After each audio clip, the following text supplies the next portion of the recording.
Okay, all set.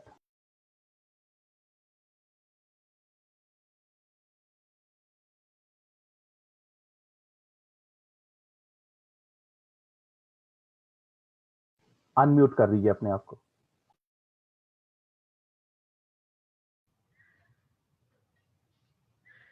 हाँ जी, अभी कुछ 1 मिनट शेष है।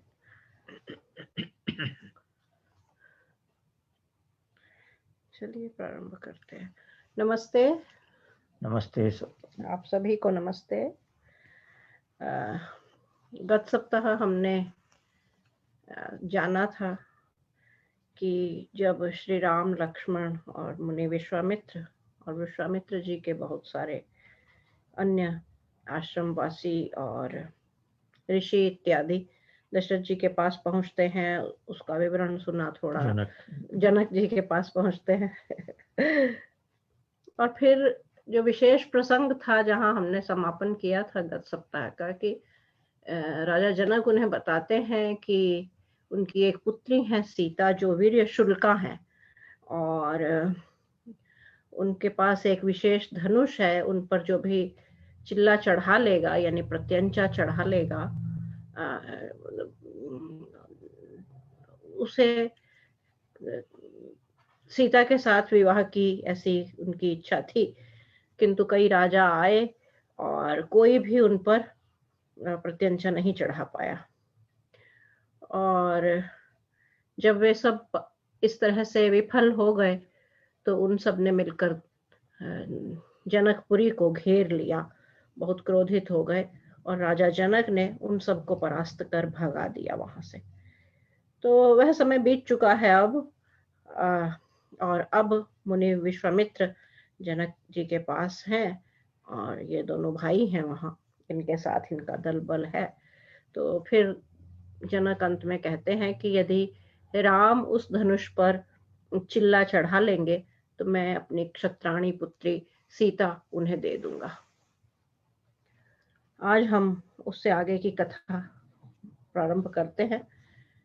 धनुष भंग और राजा दशरथ के पास दूत भेजना।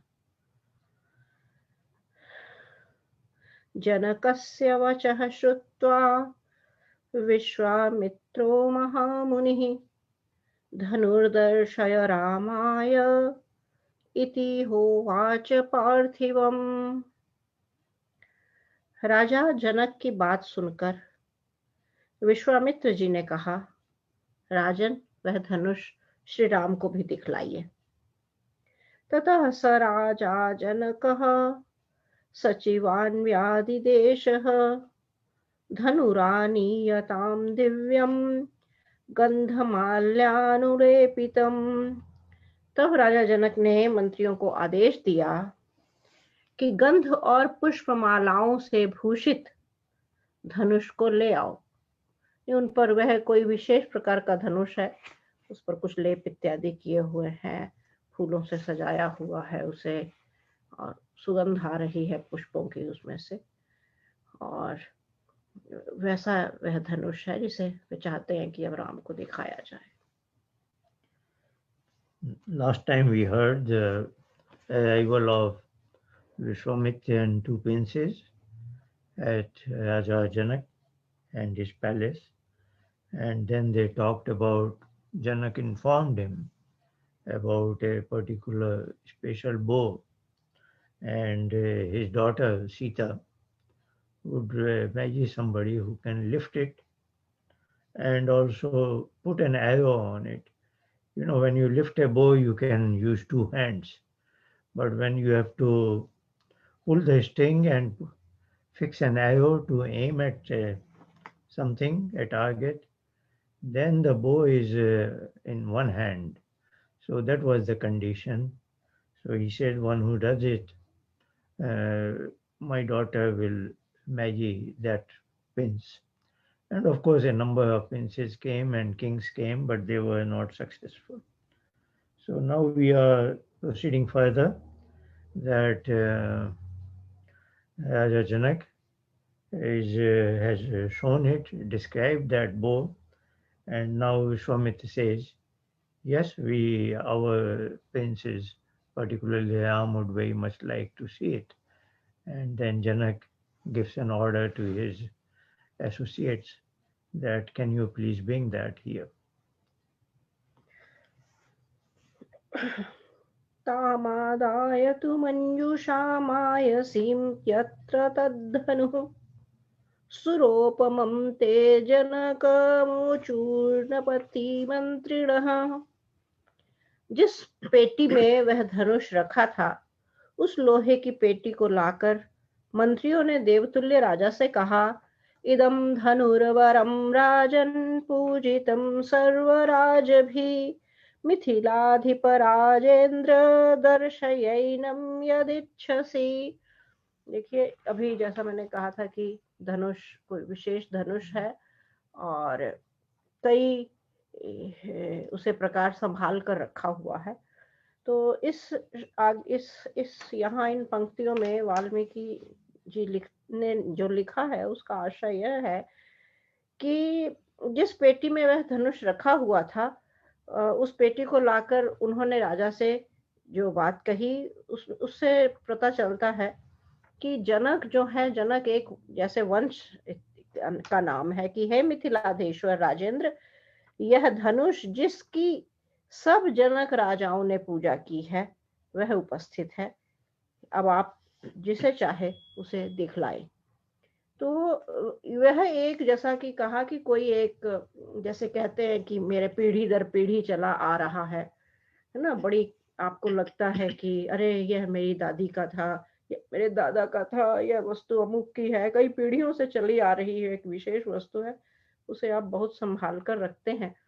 एक पुरातात्विक महत्व की वस्तु भी हो जाती है, जैसे भारत सरकार है या यहाँ भी है, जो बहुत प्राचीन वैसी वस्तुएं होती है, उनकी विशेष रख रखाव, उन्हें कोई छू नहीं सकता, उन्हें खरोंच न लग जाए, उन पर फ्लैश लाइट न पड़ जाए, इस प्रकार के प्रबंध आज की देखते हैं कि किए जाते हैं। तो कुछ इसी प्रकार का है कि धनुष बहुत पीढ़ी दर पीढ़ी उनका अनुवंशिक जैसा धनुष है और कई जनक राजाओं ने, अर्थात जनक के जो कई वंशज थे उनके, उन्होंने उसे सार संभाल के साथ रखा हुआ था। तो वह धनुष कह रहे हैं कि अब हम ले आए हैं और यह पेटी रख दी उन्होंने आगे लाकर और कहा कि अब आप जिसे चाहे उसे दिखा सकते हैं। तो यहाँ केवल अभी दिखाने का ही उल्लेख आता है। फिर वे कहते हैं, तेषां नृपो वचः श्रुत्वा कृतांजलिरभाषत विश्वामित्रं महात्मानं तौ चोभौ राम लक्ष्मणौ। मंत्रियों की बात सुनकर राजा जनक ने हाथ जोड़कर विश्वामित्र और राम लक्ष्मण से कहा, तदेत तद्धनुषां श्रेष्ठमानीतं मुनिपुंगव दर्शयै तन्महाभाग अनयो राजपुत्रयोः। हे मुनि श्रेष्ठ, यह धनुष जो सभी धनुषों में श्रेष्ठ है, यह आ गया है। हे महाभाग, आप इसे राजकुमारों को दिखाइए।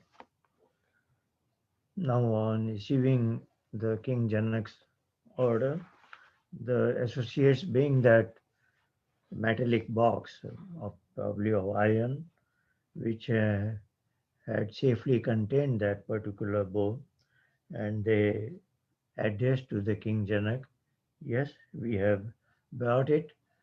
That probably was in that king's family for several generations. And then he says, this has been well protected and now we have brought it for you to show it to, exhibit it to anybody. Then as the King Janak requests or informs Vishwamitra as well as the princess that the bow is there, but I think he maintains the protocol. He doesn't say the princess, you see it. He says to Vishwamitra that here it is and now you may show it to the princess. So he is not bypassing Vishwamitra. And then we'll see next. विश्वामित्रस्तु धर्मात्मा श्रुत्वा जनक भाषितं वत्स राम धनुः पश्य इति राघवमब्रवीत्। धर्मात्मा विश्वामित्र राजा जनक के इन वचनों को सुनकर श्री राम से बोले कि वत्स, आओ इस धनुष को तुम देखो। महर्षे वचनाद् रामो यत्र तिष्ठति तद्धनुः मंजूषां तामपावृत्य दृष्ट्वा धनुरथा ब्रवीत्।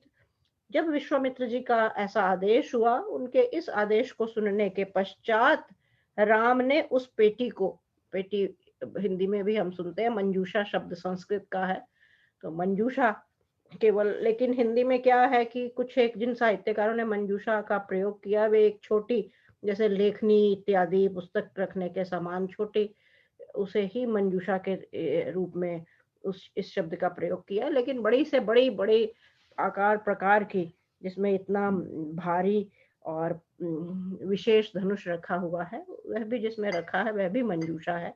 तो मंजूषा शब्द पेटी के लिए आता है। तो विश्वामित्र जी का आदेश पाकर श्री राम उस पेटी के पास गए और जिसमें धनुष रखा हुआ था, और उन्होंने पेटी खोली और खोलने के बाद उस धनुष को देखा। देखने के पश्चात कुछ आगे की घटना है, पहले आचार्य जी बोल लीजिए आप। Now, having heard from King Janak, Vishwamitra tells Ram that have a look at it, and then Ram opens that box and looks at it. And now what is he saying? We will hear it next. इदं धनुर्वरं दिव्यं संस्पृशामिह पाणिना यत्वांश्च भविष्यामि तोलने पूर्णेऽपि वा। हे ब्रह्मन, अब मैं इस धनुष को हाथ लगाता हूँ, मैं इसे उठाकर इस पर चिल्ला चढ़ाने का भी प्रयत्न करूंगा, क्योंकि बात यही हुई है कि उस पर चिल्ला चढ़ाना है, जो जोर है उसे बांधना है उस पर, दूसरे सिरे पर जो दूसरा कोना होता है धनुष का, तो उसे चिल्ला चढ़ाना कहते हैं। तो उसे रोदा भी कहा जाता है। तो श्री राम कहते हैं कि मैं इस पर अब इसे खोल रहा हूँ, हाथ लगा रहा हूँ, क्योंकि हाथ लगाना, जैसे कि कहा, विशेष महत्व की वस्तु है, तो हाथ लगाने से पहले भी अनुमति लेनी बहुत आवश्यक है। तो वे कहते हैं मैं अब इसे हाथ लगाने जा रहा हूँ और फिर मैं इस पर चिल्ला चढ़ाऊंगा। तो बाढ़मित्यब्रवीद्राजा मुनिश्च समभाषत लीलया सधनुर्मध्ये जग्राह वचनान् मुनेः। राजा और मुनि विश्वामित्र के बहुत अच्छा कहने पर श्री राम ने उस धनुष को बड़ी सरलता से बीच से पकड़कर उठा लिया, क्योंकि दोनों से ही श्री राम ने अनुमति मांगी है, राजा जनक से भी और अपने गुरु विश्वामित्र जी से भी। जब तो दोनों का ही, क्योंकि धनुष उनका है और गुरु सम्मुख है, तो गुरु के कहने पर ही, ऐसा नहीं है कि राम सीता के वरण के लिए वहां आए हैं या वे स्वयं जानते थे, ऐसा नहीं है। तो बाईपास, जैसा अभी आचार्य जी ने भी कहा कि बाईपास नहीं किया जा रहा। ये छोटे छोटे जिसलिए हम राम को श्री मर्यादा पुरुषोत्तम श्री राम कहते हैं, यही सब चीजें हैं कि उन्हें पता है कि कब किसको किसके साथ कैसा व्यवहार करना। श्री राम के चरित्र का यह सबसे उदात्त पक्ष है कि वे सभी प्रकार की मर्यादाओं को जानते भी हैं, उनका पालन भी करते हैं, उन्हें निभाते भी हैं। तो वे उन दोनों से ही पूछते हैं कि मैं उठा लूंगा, और उन्होंने उसे उठा लिया, बड़ी सरलता से बीच से पकड़ लिया और पकड़कर उन्होंने उसे बाहर निकाल लिया। As he had received the command from Vishwamitra, now he says, okay, now I will touch it respectfully and then also lift it and tighten the string, and that is what is the contest is all about. And then he very almost quite easily is able to lift it in the presence of many people, and now we'll see what happens next. तो यह ऐसा नहीं है कि किसी एक छोटे कक्ष में और केवल 3-4 लोग ही खड़े हैं। यह एक बड़ी सभा है।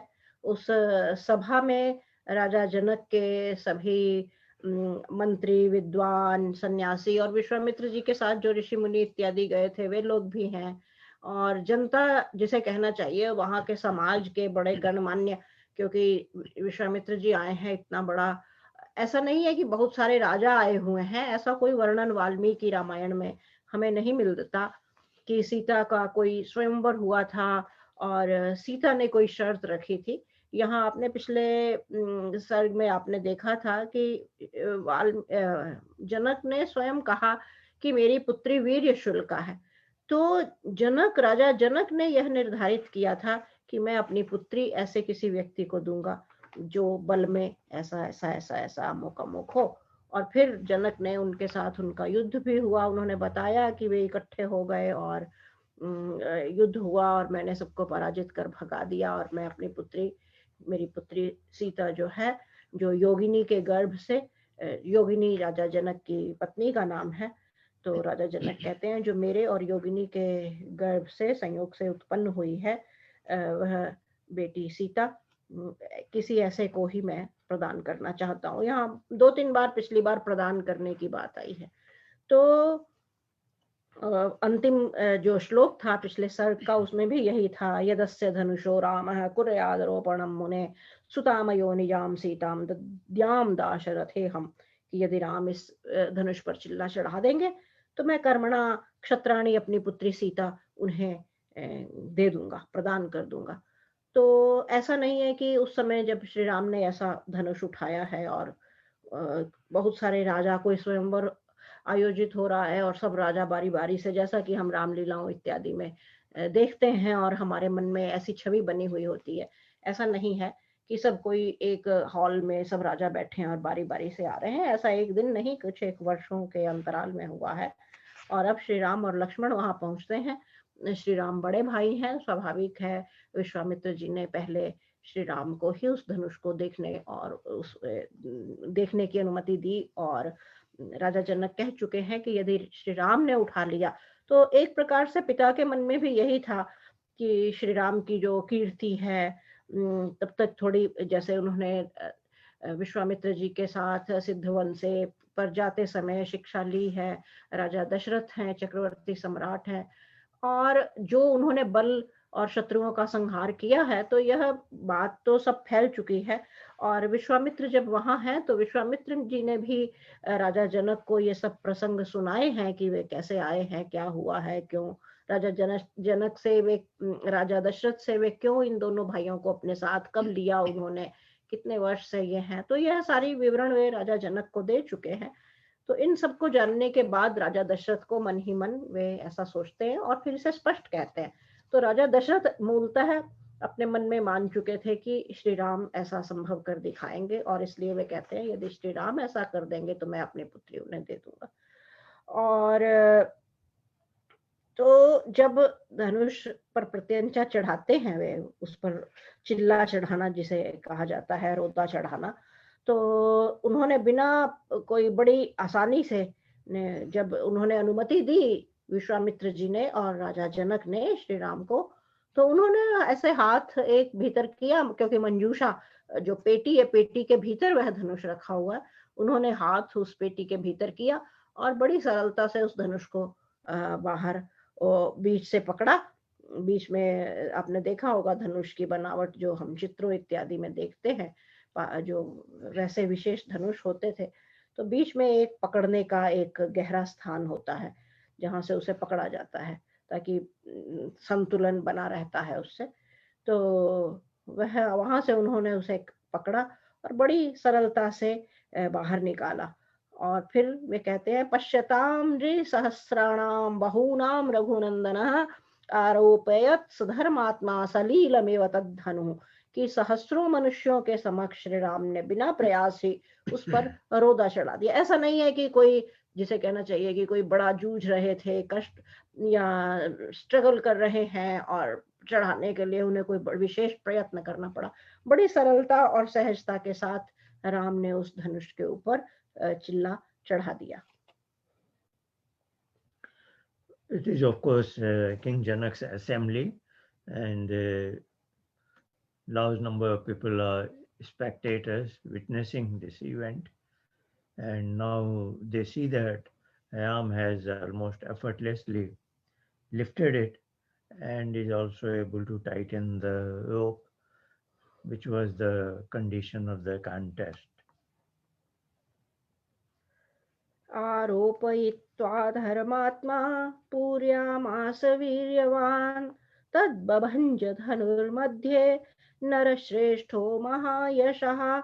महायशस्वी और महाबली, यहाँ श्री राम के दो विशेषण आए हैं। महायशस्वी, यश भी उनका, तो जैसा कि अभी मैं कह रही थी कि श्री राम की यह जो कीर्ति थी, वे अभी युवक ही हैं, लगभग 25 वर्ष के हो चुके हैं।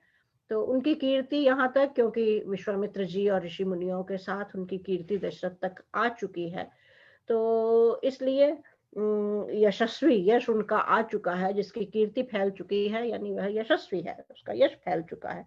तो यहाँ संबोधन भी वाल्मीकि ने महायशस्वी दिया कि महायशस्वी और बलवान श्री राम ने चिल्ला चढ़ाने के पश्चात ज्यों ही उसे खींचा, उस धनुष के बीच में से टूटकर 2 टुकड़े हो गए। आपने देखा होगा धनुष की बनावट ऐसे होती है, एक सिरे पर एक हिस्सा बंधा होता है, दूसरे पर तो उसे अगर जो डोर है उसे अगर आप कसकर नहीं बांधेंगे दूसरे कोने पर, तो बाण आगे तक नहीं जाएगा। तो श्री राम ने उस धनुष को उठाया और चिल्ला जो है, जो डोर है, जो उस डोर तो नहीं कहना चाहिए, डोर तो अब हम लोग बहुत पतला धागा जैसा डोर जैसा हो जाता है। हाँ जी, रस्सी कह सकते। हाँ जी, रस्सी या विशेष हो सकता है धातु की कोई तार हो, है ना, उस समय, क्योंकि ऐसे धनुष चलाए जाते हैं जिस तरह के अस्त्र शस्त्र का विवरण पीछे आया है, और श्री राम के प्रसंग में तो आता है कि वे एक धनुष से कई वृक्षों के पार बींधता हुआ वन में उनका बाण चला जाता है। तो वह कोई डोरी या रस्सी जैसी चीज नहीं हो सकती जिस पर इतना विशेष बाण जो है धनुष से निकलकर आगे बढ़ जाए। तो वे किस प्रकार के बने हुए होते थे उस समय, धनुर्विद्या से जुड़े हुई जितनी यदि कोई सामग्री हमारे पास उपलब्ध होती आज, तो शायद उस समय के अस्त्र शस्त्रों के बारे में हम विशेष जान सकते। तो ऐसा नहीं है, तो हम अनुमान ही लगा सकते हैं, केवल उदाहरण देकर कि रस्सी और डोर इत्यादि बोलकर हम कह सकते हैं, पर हो सकता है लोहे की तार है या कोई और धातु हो जिसका बहुत मजबूत सिरा दूसरा उन्होंने दूसरी ओर बांधा, और उन्होंने उसे इतना खींचकर इतनी शक्ति से बांधा, क्योंकि वो ऊंचा है धनुष, उसे नीचे ला रहे हैं वे दूसरे कोने को। जब उन्होंने ऐसा कसकर बांधा तो वो इतना मुड़ गया श्री राम की शक्ति से, ऐसे खींचने से, कि धनुष ही 2 टुकड़े हो गया। तो आप देखिए कि एक और है कि लोग उसे उठा नहीं पा रहे हैं, चिल्ला चढ़ा नहीं पा रहे हैं, और श्री राम बड़ी सरलता से उठा लेते हैं और टूट जाता है धनुष, 2 टुकड़े हो गया। यहाँ विशेष रूप से आता है कि जो ही उसे खींचा, उस धनुष के बीच में से टूटकर 2 टुकड़े हो गए। धनुष के फिर आगे कहते हैं, तस्य शब्दो महानासीन मोहिताश्च नराः सर्वे वर्जयित्रा मुनिवरम राजानम तौ च राघवौ। धनुष के टूटने से बड़ा घोर शब्द हुआ। घोर शब्द पर ध्यान देने की बात है कि ऐसा नहीं है कि ऊंचे और घोर में बड़ा अंतर होता है। कोई ध्वनि आपको बहुत ऊंची सुनाई पड़ती है, ठीक है, लेकिन घोर ध्वनि हो, यानी बहुत एकदम जैसे कांप जाए दूसरे का हृदय अंदर, वैसे। तो धनुष के टूटने से बड़ा घोर शब्द हुआ। उस शब्द से विश्वामित्र, राजा जनक, राम और लक्ष्मण को छोड़कर शेष सभी लोग स्तब्ध रह गए। जी, अच्छा।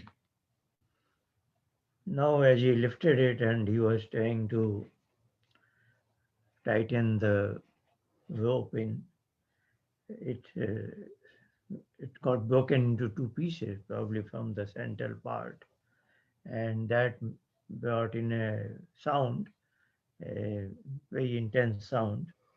And then Valmiki is describing, he is making a note of it, that accepting the four people, Vishwamitra, the King Janak, and the two princes, all were very astonished, and because this was unimaginable for anybody. But he's saying that the four people were not that much astonished. They were in their usual form. Now we'll see what happens next. प्रत्याश्वस्ते जने तस्मिन्नाजा विगतसाध्वसः उवाच प्राञ्जलिर्वाक्यं वाक्यज्यो मुनिपुङ्गवम्। कुछ देर में लोगों की स्तब्धता दूर हुई, भंग हुई। तब उन्होंने घबराहट से मुक्त, जनक को घबराहट इस बात की थी कि श्री राम ने धनुष का चिल्ला चढ़ा नहीं सके तो सीता का विवाह कैसे होगा। तो वे थोड़े, क्योंकि वे मन में, राजा जनक अपने मन में श्री राम को अपनी पुत्री के लिए सुयोग्य वर पाते हैं, तो उनकी इच्छा थी कि श्री राम से हो जाए। तो उन्हें भी एक थोड़ी सी चिंता और घबराहट और वो थी उनके मन में कि ऐसा यदि राम न कर सके तो क्या होगा। तो इसलिए वो कहते हैं कि जब धनुष राम ने इस प्रकार प्रत्यंचा चढ़ानी चाहिए और धनुष दो टुकड़े हो गया, और उसके दो टुकड़े होने पर वो धनुष, क्योंकि बहुत ही विशेष प्रकार का था और बहुत विशाल था, बहुत एक विशेष विधि से बना हुआ और परंपरा से चला आ रहा था, तो जिस पर कोई सफल नहीं हो पा रहा था चिल्ला चढ़ाने में ही प्रयोग करना तो बहुत दूर की बात है। हम भी आज भी हम कहते हैं, यानी राजा जनक के पास यह धनुष था, कई पीढ़ियों से चला आ रहा, तो निसंदेह राजा जनक की पीढ़ियों में कोई इतना बलवान रहा होगा जो उस धनुष को प्रयोग करता होगा, तभी तो वह बना था। और धीरे धीरे हम जैसे आज भी देखते हैं, हम अपने महाराणा प्रताप के जो भाला है उसका विवरण सुनते हैं जो वहाँ म्यूजियम में रखा हुआ है। हम सुनते हैं कि इतने लोग 28 लोग मिलते हैं, ऐसे ऐसे कुछ संख्या है, मुझे अभी वह संख्या ठीक से याद नहीं है। तो जब उसकी साफ सफाई कुछ एक वर्षों में की जाती है तो लोग उसे, इतने लोग मिलकर इधर से उधर सफाई के लिए हटाते हैं, और तो हमारी दिन प्रतिदिन शारीरिक बल और क्षमताएं धीरे धीरे कम तो होती चली जा रही हैं। और आप सोचिए कि कभी राणा प्रताप के पास वह भाला था जिसे वह युद्ध में इधर से उधर उठाते हुए, एक दूसरे पर फेंकते हुए बड़ी सरलता से प्रयोग करते थे। तो एक अकेले, एक हाथ से एक व्यक्ति।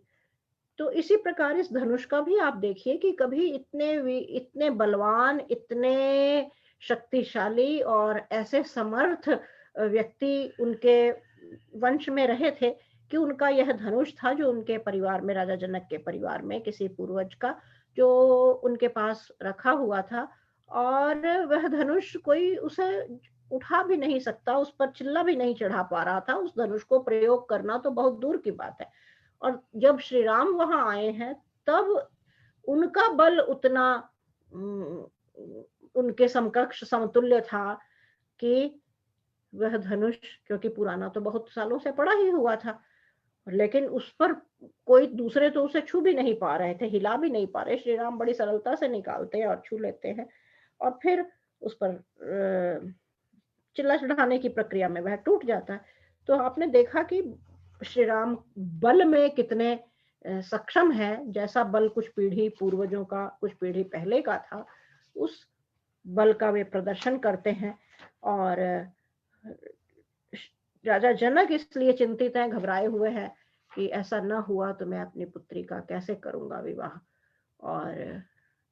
और उस स्तब्धता और घबराहट उसके बाद से जब वो बाहर निकलते हैं, क्योंकि वो बड़ा घोर शब्द हुआ, लोग घबरा गए, एकदम हिल गए जिसे कहना चाहिए। जो सब लोग, थोड़ी स्तब्धता भंग हुई, उनकी वापस आए जब, और घबराहट से थोड़ा मुक्त हुए, क्योंकि एकदम किसी को सहज विश्वास ही नहीं होगा कि अरे ऐसा कैसे हो सकता है। जो आवाज और उस सब से जो घबराहट और स्तब्धता आई होगी, उसकी बात छोड़ भी दें तो किसी को लग नहीं रहा था कि इतने पिछले गत वर्षों में इतने लोग आते जाते गए, कुछ कर नहीं पाए।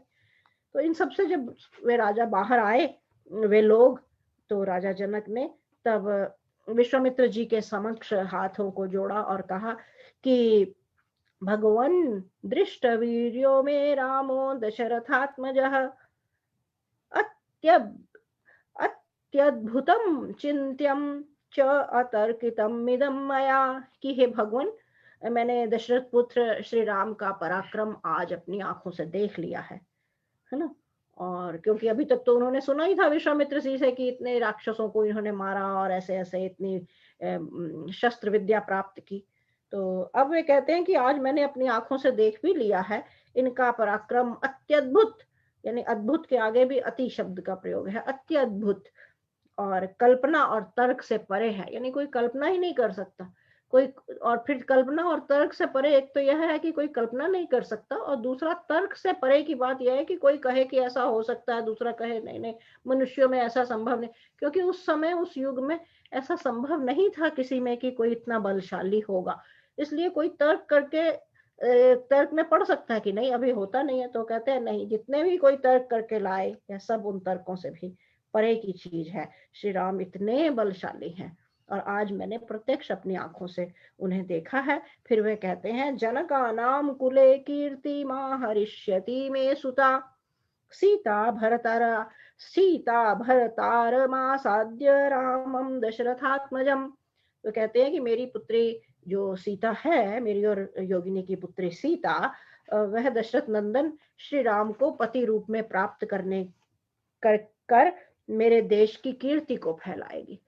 तो क्या, क्योंकि सीता भी राजा जनक की पुत्री है और उसी वंश में उत्पन्न हुई है जिसकी बल्कि जनक ने अभी हमने बात सुनी कि उनके परिवार में ऐसा है, तो किसी परिवारिक का ही होगा। तो वे कहते हैं कि अब वह श्री राम जैसे बलशाली और अद्भुत व्यक्ति को जब पति रूप में पाएगी तो मेरे वंश की कीर्ति, यानी उन्हें दशरथ अनुमान लगा पा रहे हैं श्री राम इतने बलशाली हैं, तो आगे श्री राम का और मेरी बेटी सीता का भविष्य कैसा होगा।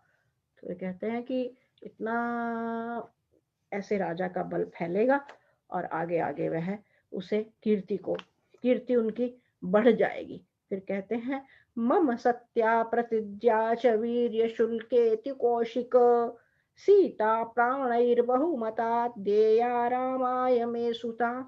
हे कौशिक, मैंने सीता के विवाह के लिए वीर्य शुल्क की जो प्रतिज्ञा की थी वह भी आज पूरी हो गई है।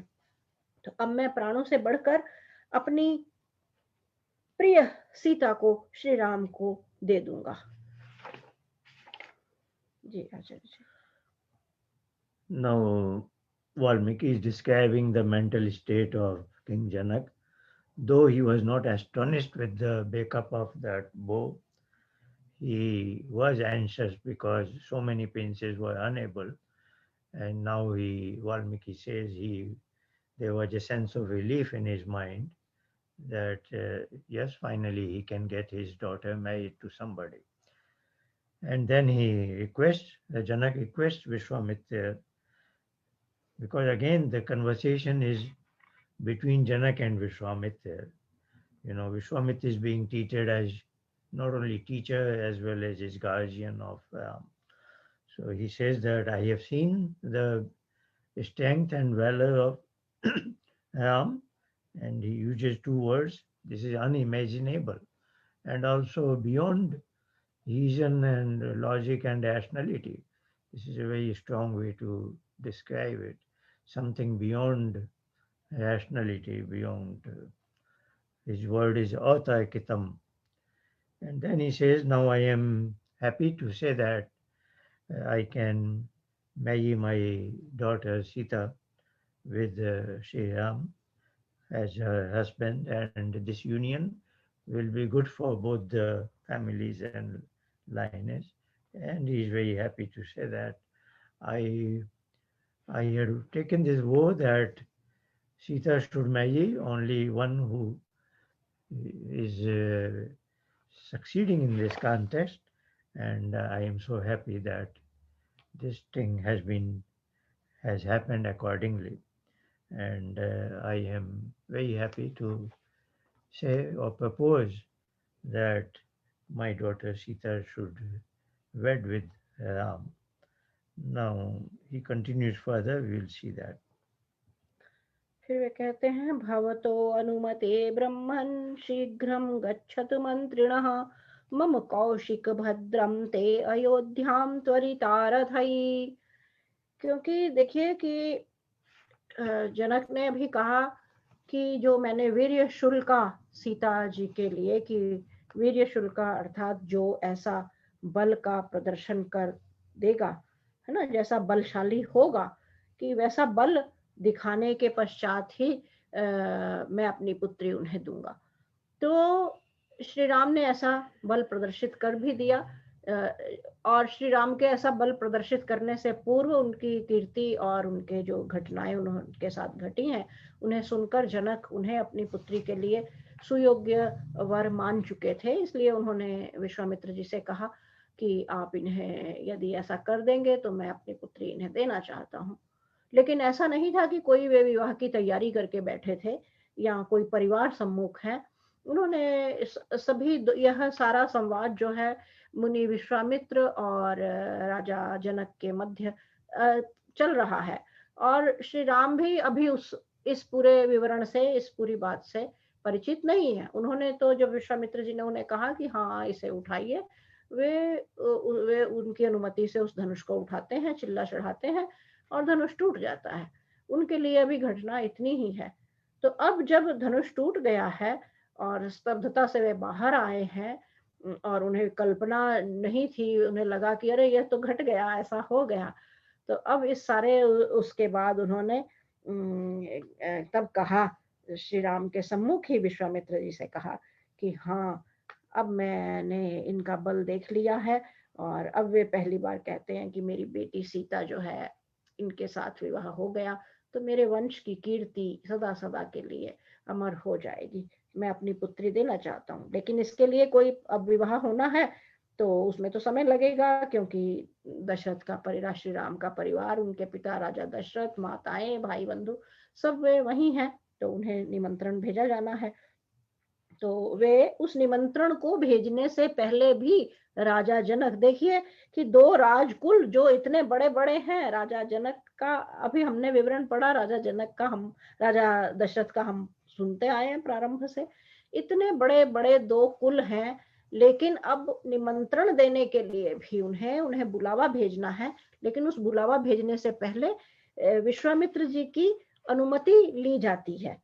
और आपने उधर देखा ही था कि जब राजा दशरथ के पास विश्वामित्र जी पहुंचते हैं और बड़े अधिकार से वे उनके पुत्र, तो विश्वामित्र जी किस कोटि के सन्यासी ऋषि रहे होंगे, महातेजस्वी शब्द आता है उनके सामने, और इतने सारे उनके शिष्य हैं, इतने आश्रमों में, उनका पूरा जो बीच के कई सर्ग इस विवरण में गुजरे हैं उन्होंने, यानी उस समय के अस्त्र शस्त्र विद्या में निष्णात सबसे बड़े उस समय के वे व्यक्ति हैं। तभी तो श्री राम उनके पास 10 वर्ष रहकर इस पूरी, राम और लक्ष्मण इस पूरी शिक्षा को प्राप्त करते हैं, जो अस्त्रों शस्त्रों और सारी बला अबला इत्यादि विद्याओं का पीछे विवरण आया। बहुत सारे अस्त्रों शस्त्रों के नाम भी आए हैं जिन्हें हमने न कभी सुना है न जानते हैं आज की वे कैसे रहे होंगे। तो विश्वामित्र जी उस कोटि के विद्वान हैं और उस कोटि के उनका स्थान है, उनकी महिमा है और आदर है। तो राजा दशरथ के यहाँ भी उनका वही अधिकार चलता था, जिस प्रकार यहाँ पर भी राजा जनक के यहाँ भी राजा जनक इस सारी घटना के बाद, होने के बाद, फिर उनसे कहते हैं कि अगर आप अनुमति दें तो मेरे मंत्री रथ पर सवार होकर अब जाएंगे और राजा दशरथ के यहाँ इस प्रकार की सूचना दे देंगे। फिर वे आगे कहते हैं, राजानम प्रश्रितैर्वाक्यैरानयन्तु पुरं मम प्रदानं वीर्यशुल्कायाः कथयन्तु च सर्वशः, कि महाराज दशरथ को ये सारे विनय युक्त वाक्यों से वीर्य शुल्का सीता के विवाह की सूचना देकर और यहाँ का संपूर्ण वृतांत बताकर यहाँ ले आएंगे, है ना। और यहाँ ध्यान देने की बात है कि विनय युक्त शब्द आता है कि बड़ी विनम्रता से उन्हें यह सारी सूचना दी जाएगी, क्योंकि अभी श्री राम के पिता और परिवार को तो इस पूरे संवाद का कुछ पता ही नहीं है, और यकायक उन्हें पता लगेगा कि उनके पुत्र का के विवाह की बात हो रही है, विवाह होने जा रहा है, तो थोड़ी अचकचाने वाली बात है। तो वे कहते हैं कि विनय पूर्वक इस पूरे घटनाक्रम का विवरण देंगे, मेरे मंत्री स्वयं जाएंगे रथ लेकर, और उन्हें यहाँ पर सारा विवरण बताने के पश्चात और वे फिर उनके साथ यहाँ आ जाएंगे। कौशिकस्तु तथेत्याह राजा चाभाष्य मंत्रिणः अयोध्यां प्रेषयामाम धर्मात्मा कृत शासनम। विश्वामित्र जी ने तथास्तु, तथास्तु कहते हैं ऐसा ही हो, कि हाँ ऐसा कर लीजिए, यानी अनुमति प्रदान कर दी। तो जब विश्वामित्र जी ने अनुमति प्रदान कर दी तो तब राजा जनक ने मंत्रियों को बुलाकर फिर उन्हें भली प्रकार सारा समझाया, क्या बात कहनी है, कैसे कहनी है, किस प्रकार कहनी है, किससे कहनी है, और सारा पूरी उसकी जो शिष्टाचार भी है और व्यवहार भी है। तो फिर उन्होंने, राजा जनक ने एक पत्र लिखा, उसमें पूरा स्वयं भी विवरण लिखा, अपने मंत्रियों को भी बताया, और इस प्रकार उन्होंने उन्हें अयोध्या के लिए विदा किया। Now he takes kind of permission from the King Janak, from Vishwamitra, about this union of Ram and Sita, that they have found each other and will be good for both the families. And he seeks Vishwamitra's permission that should we send somebody from my side, an envoy, to the King Dashrath and inform him. And not only if it is informed properly that you, the Vishwamitra, has approved it, then of course it can be taken as granted that Dashrath will also accept the proposal. So he's seeking the permission, and of course Vishwamitra says, yes, please go ahead.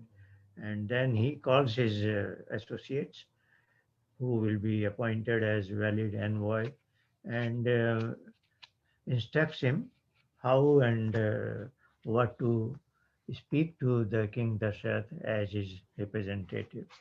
And then we'll see how King Janak's ambassador or envoy is reaching to Ayodhya and informing the King Dashrath in the next section.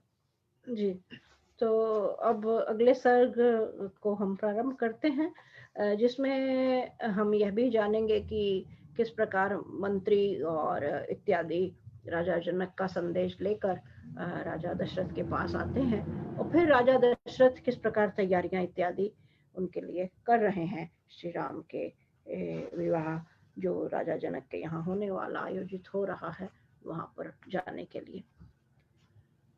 जनकेन समादिष्टा दूतास्ते क्लान्तवाहनः त्रिरात्रमुषिता मार्गे ते अयोध्यां provision पुरीं। जनक की आज्ञा पाकर वे दूत शीघ्रगामी रथों में आरूढ़ हो मार्ग में 3 रात्रि व्यतीत कर चौथे दिन अयोध्या पहुंचे। उस समय उनके घोड़े थक गए थे। देखिए, यह भी उन्होंने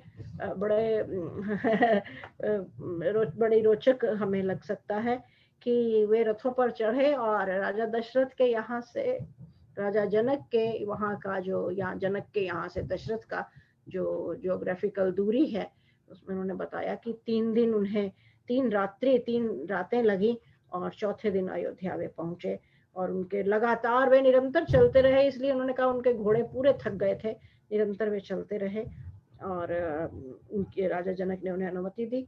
और ये शीघ्रगामी रथों पर, ऐसे कुछ रथ इस पर अलग अलग प्रकार के होते होंगे, तो जैसे आज कारें हैं इतने हॉर्स पावर की, इतने हॉर्स पावर का इंजन लगता है, तो उस समय भी ऐसा होगा। तो विभिन्न प्रकार के रथ हैं जो इतनी गति से आगे बढ़ता है, जो इतनी गति से आगे बढ़ता है। तो यह कोई शीघ्रगामी है, उससे वे तुरंत गए और चौथे दिन राजा दशरथ के यहाँ पहुंच गए। राज्य भवन मासाद्य द्वारस्थानिदमब्रुवन् शीघ्रं निवेद्यतां राज्ये दूतान्नो जनकस्य च। राजभवन की ड्योढ़ी पर जाकर उन्होंने द्वारपालों से कहा कि शीघ्र ही महाराजा से, यानी महाराज दशरथ से निवेदन कर दीजिए कि राजा जनक के दूत आपके शीघ्र दर्शन करना चाहते हैं। इत्युक्ता द्वारपालास्ते राघवाय न्यवेदयन् ते राजवचनाद्दूता राजवेश्म प्रवेशितः। दूतों के ऐसा कहने पर द्वारपालों ने महाराज से निवेदन किया। तब राजा की आज्ञा से वे दूत राजभवन में भेजे गए। पूरा एक प्रोटोकॉल है, वे आते हैं, मंत्री इत्यादि आते हैं, मंत्रियों के साथ उनके कुछ दूत हैं, दूत वहां द्वारपालों से मिलते हैं, द्वारपाल फिर दूतों से जो राजा दशरथ की ओर से हैं राजा दशरथ जी को संदेश भिजवाते हैं कि राजा जनक के कुछ दूत हैं जो आपके दर्शन करना चाहते हैं, और यह सूचना इस प्रकार राजा दशरथ तक पहुंचती है। Now in this section we are hearing about the arrival of King Janak's envoy to Ayodhya. He is specifically saying that the journey took 3 days and nights, and there were chariots, which was the fast one, probably multiple horses drawing it so that they can run faster. And he's also mentioning that having reached the destination, the horses were quite tired. So this gives an idea of distance between the King Janakpuri and Ayodhya. Having reached there, they informed the sentries, etc., that we have arrived. We are the envoys from King Janak and have an urgent message for the King Dashrath. And now the sentries go inside and seek permission from King Dashrath, and who allows them to in. Now we will hear the dialogue between King Dashrath and Janak's envoys.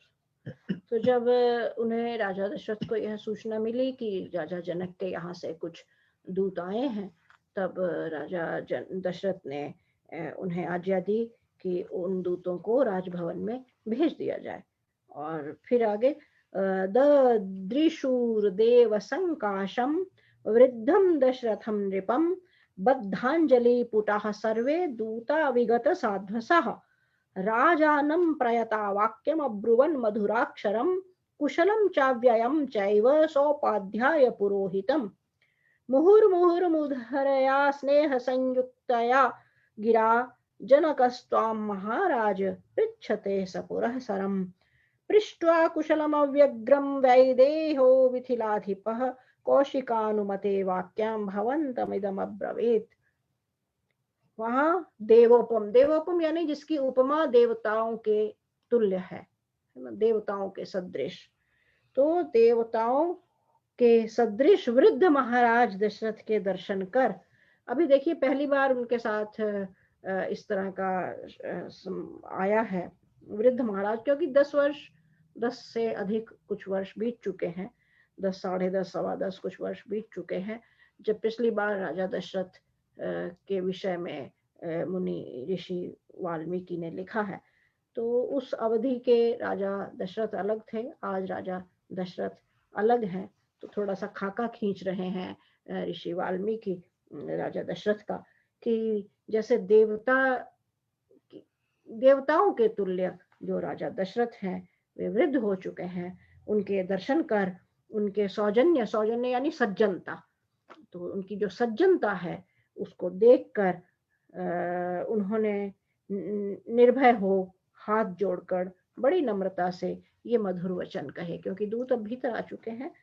तो वे कहते हैं, महाराज मिथिलेश्वर विदेहराज जनक ने बारंबार मधुर और स्नेह युक्त वाणी से उपाध्याय पुरोहित और कर्मचारियों सहित आपका और आपके पूर्ववासियों का कुशल मंगल पूछा है। आपकी कुशल मंगल पूछकर उन्होंने विश्वामित्र जी की अनुमति से आपको यह संदेश भेजा। देखिए कितना शिष्टाचार और पूरा कितना एक स्टेप किस तरह से है कि इसके बाद यह, इसके बाद यह, इसके पश्चात यह, कहीं भी। और संस्कृत देखिए, संस्कृत में श्लोक में 2 पंक्ति का छोटा सा होता है, उसमें पूरी बात कहने का जो अनुशासन होता है उसका भी उस पर भी ध्यान देने योग्य है कि वाल्मीकि उस पूरी बात को किस प्रकार उन 2 पंक्तियों में बांध लेते हैं, जो संदेश राजा जनक ने उन्हें भेजा है।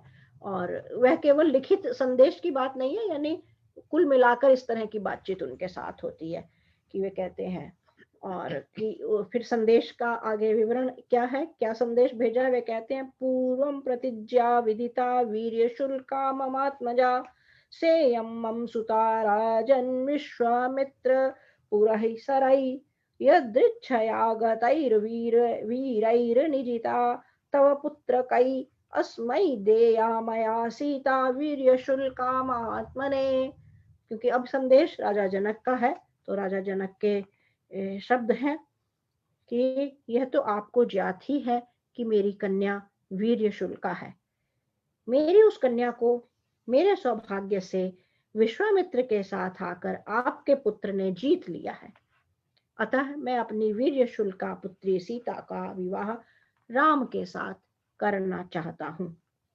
प्रतिज्ञां तर्तुमिच्छामि यदनुज्ञातुमर्हसि सोपाध्यायो महाराज पुरोहित पुरस्कृतः शीघ्रमागच्छ भद्रं ते द्रष्टुमर्हसि राघवौ प्रीतिं च मम राजेन्द्र निर्वर्तयितुमर्हसि। मैं अपनी प्रतिज्ञा पूरी करना चाहता हूँ, क्योंकि उनकी प्रतिज्ञा के विषय में सब लोगों को ज्ञात होगा। तो कहते हैं कि मैं अपनी प्रतिज्ञा पूरी करना चाहता हूँ, अतः आप मुझे आज्ञा दीजिए। क्योंकि अब वे राजा दशरथ से आज्ञा मांग रहे हैं कि मुझे आप आज्ञा दीजिए कि मैं अपनी प्रतिज्ञा पूरी करूं, अर्थात फिर मैं अपनी पुत्री सीता का विवाह करूं। और पहले वे कह चुके हैं, संदेश के जो पहला हिस्सा था, कि इस ऐसे ऐसे ऐसे हुआ है और आपके पुत्र राम ने उस प्रतिज्ञा का मेरी का मान रख लिया है। तो हे महाराज, आप अपने उपाध्याय, और सभी जगह देखिए उपाध्याय और पुरोहितों जो हैं, उनके विद्वान जो हैं, है ना, उनकी सभी जगह कहीं पर भी कुछ, यानी कोई भी चीज बिना विचारे न हो जाए, कोई निर्णय ना हो, और सब जगह उनका सम्मान बना रहे, तो सभी जगह ऐसा आएगा। उन्होंने जब भेजे अपने दूत मंत्री हैं, लेकिन उनके साथ उनके उपाध्याय और पुरोहित इत्यादि हैं। और यहाँ भी वे फिर लिखते हैं, आप अपने उपाध्याय और पुरोहितों इत्यादि के साथ यहाँ पधार कर राजकुमारों को देखिए और मेरी प्रीति को निभाइए। तो यह एक प्रीति का संदेश भेजा है मेरा उनके प्रति, यानी जो अब आप मेरे मन में राजा जनक के शब्दों में है कि मेरी जो प्रीति है आपके प्रति, मेरा प्रेम बढ़ गया है आपके पुत्र और आपके परिवार और वंश के लिए, आपके लिए। तो आप भी इसको निभाइए, यह मैं आदर पूर्वक आपको आमंत्रित कर रहा हूँ। Now, as the envoys enter into the palace in the assembly of King Dashrath, they are struck by certain adjectives. Valmiki has mentioned that King Dashrath exhibits certain kind of serenity and also is aged. So these two factors make the King Janak's envoys, this probably must have been new to them, because King Janak is relatively much younger. And now you know probably that Dashrath is, when Vishwamitra came to Ayodhya and was proposing to educate Ram, then Dashrath says, I am 60 years when the child was born. And now Ram is 25. So at this point, Dashrath is about 85-year old and he is the king of Ayodhya. So the envoys were struck by this kind of contrast between King Janak, and so that makes them very humble. And then they present their credentials and what the message they have brought. But they again make it a point to say that the King Janak wishes you all the best and your health and happiness and of your citizens also. And the proposal and the message that we have brought has been approved by Vishwamitra. So that is a point they are making, that it is not just King Janak's message, it has been approved by Vishwamitra. And then when they begin to narrate the message of King Janak, then King Janak's message also says that having been approved by Vishwamitra, I am proposing the alliance between my daughter Sita and your son. And he is mentioning that he took a vow that if certain boys and all that will be lifted, and then only Sita will marry that particular son. And your son Ram has exceedingly succeeded in that thing. So now I wish and I request and I urge you to come with your all the associates, the scholars and the council of ministers, etc., and bless the union of your son with my daughter, which will be good for both the families. So let's proceed further. दूतवाक्यं तु तच्छ्रुत्वा राजा परमहर्षितः वसिष्ठं वामदेवं च मंत्रिणश्चैवमब्रवीत्। दूतों के इस कथन को सुनकर जब दशरथ ने जाना तो वे बहुत अधिक प्रसन्न हुए और उन्होंने अपने जो वशिष्ठ, वामदेव और अन्य ऋषियों जो उनके राज दरबार में रहते थे, यानी वे उस समय उनके समक्ष हैं या जब वे आए तब उनसे राजा दशरथ ने यह जान लिया, और फिर जब वह उनसे मिले वशिष्ठ और वामदेव इत्यादि से, और तब उन्होंने अपने उन ऋषियों से कहा जो उनके राज भवन में थे कि गुप्तः कुशीक पुत्रेण कौसल्यानंदवर्धनः लक्ष्मणेन सह भ्रात्रा विदेहेषु वत्सयसौ। विश्वामित्र से रक्षित कौशल्या के आनंद को बढ़ाने वाले राम अपने भाई लक्ष्मण के साथ आजकल मिथिलापुरी में है। क्योंकि दशरथ को उनका संवाद मिला है, पहले तो उन्हें वे तो जानते भी नहीं थे कि वे मिथिलापुरी में है, तो सबसे पहले वे बताते हैं कि राम अपने भाई लक्ष्मण, और फिर उससे सबसे पहले वे कहते हैं विश्वामित्र से रक्षित, कि यानी उनकी सुरक्षा में हैं वे दोनों, और जो जिन्होंने उनको अब तक संरक्षण दिया हुआ था मुनि विश्वामित्र ने, तो मुनि विश्वामित्र उनके संरक्षक हैं। तो वे कहते हैं उनके साथ वे आजकल मिथिलापुरी में हैं दोनों भाई बच्चे हमारे। और दृष्ट वीर्यस्तु काकुत्स्थो जनकेन महात्मना संप्रदानम सुतायास्तु राघवे कर्तुमिच्छति। कि राजा जनक ने श्री राम का पराक्रम भली प्रकार देख परख लिया है, और क्योंकि यह सभी लोग जानते ना, उनके जो वशिष्ठ और वामदेव इत्यादि जो मंत्रीगण हैं, वे सभी इस बात को जानते थे कि राजा जनक के यहाँ ऐसा ऐसा धनुष है, और अपनी वीर्यशुल्का पुत्री सीता उसी को प्रदान करेंगे, और पहले जो राजा इत्यादि आए वे परास्त होकर चले गए, नाराज होकर प्रत्यंचा नहीं चढ़ा पाए। तो अब दशरथ को ये बताते हैं कि अब मेरे पुत्र का पराक्रम उन्होंने भली भांति देख लिया, उस पूरे प्रकरण को बताने की पुनः कुछ आवश्यकता नहीं है। तो उन्होंने, और अब जब राम ने ऐसा अपना पराक्रम का प्रदर्शन कर दिया है, सफल हो गए हैं अपने पराक्रम की प्रतिष्ठा स्थापित करने में, तो राजा जनक बहुत प्रसन्न है और अपनी पुत्री सीता हमारे पुत्र को देना चाहते हैं और उनका भी परस्पर विवाह करना चाहते हैं। फिर वे आगे कहते हैं, यदि वो रोचते वृत्तम जनकस्य महात्मनः पुरीं गच्छामहे शीघ्रं मा भूतकालस्य पर्ययः। यहाँ बड़े ध्यान देने की बात है, 3 शब्द आते हैं, यदि वो रोचते वृत्तम, है ना। देखिए वो कहते हैं कि यदि आपको यह बात ठीक लगे तो हमें शीघ्र मिथिलापुरी पहुंचना चाहिए, जिससे समय का अतिक्रमण न हो। तो आप ये यदि वो रोचते वृत्तम, जैसा कि इसे आप देखिए कि बड़े बड़े राजा हैं और अपने घरेलू मामला है, उनके पुत्र का विवाह हो रहा है, राजा जनक ने उनको बुलावा भेजा है ना, राजा जनक का निमंत्रण है, पुत्र का विवाह है, विश्वामित्र का संरक्षण है, और जाना है, उनके दूत खड़े हैं, उनके मंत्री खड़े हैं, लेकिन राजा दशरथ अपने इतने घरेलू मामले में भी वे अपने विद्वानों की अनुमति से ही आगे बढ़ना चाहते हैं, उनकी सलाह ही लेते हैं, और इन सब मामलों में राजा तक अपने घरेलू मामलों में भी ऋषियों की और मंत्रियों की सलाह लिया करते थे। हमें उस तत्कालीन समाज का इस 2-3 शब्दों से पता लगता है, यदि वो रोचते वृत्तम, कि यदि आपको यह सारा जो वृतांत है जो अभी पता चला है, यदि आपको यह अच्छा लगे और आप सहमत हो, तो मैं आगे आपको हमें ठीक लगता है तो हमें शीघ्र अब मिथिलापुरी जाने के विषय में सोचना चाहिए, हमें चलना चाहिए और आप हमें बताइए, क्योंकि विलंब करना उचित नहीं होगा कि इससे समय का अतिक्रमण हो जाएगा। फिर वे कहते हैं, मंत्रिणो बाढ़ मित्याहु सहसा वरवैर्महर्षिभिः सुप्रीतश्चाब्रवीद्राजा शो यात्रेति च मंत्रिणः।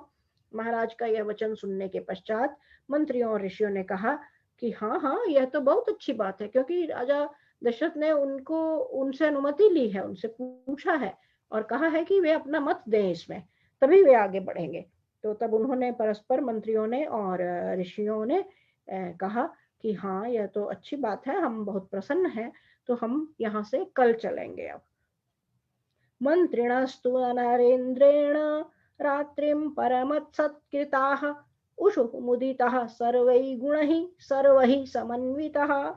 महाराजा दशरथ ने जनक के मंत्रियों का, जो दूत बनकर राजा दशरथ के यहाँ आए हुए हैं, उन्होंने उनका काफी सत्कार किया, उनको विश्राम इत्यादि किया की व्यवस्था की और उन्होंने बहुत सुखपूर्वक वहाँ राजा दशरथ के यहाँ रात्रि व्यतीत की, क्योंकि वे थके हुए हैं। आपने देखा कि चौथे दिन वे पहुंचते हैं दिन रात रथों पर सवार होकर, तो वे थके हुए थे, लेकिन क्योंकि राजा जनक ने तुरंत कहा था कि इसमें शीघ्र विलंब करना ठीक नहीं है, शीघ्र अतिशीघ्र, और इसलिए ऐसे रथों की व्यवस्था की गई जो जल्दी से जल्दी वहां पहुंच सके।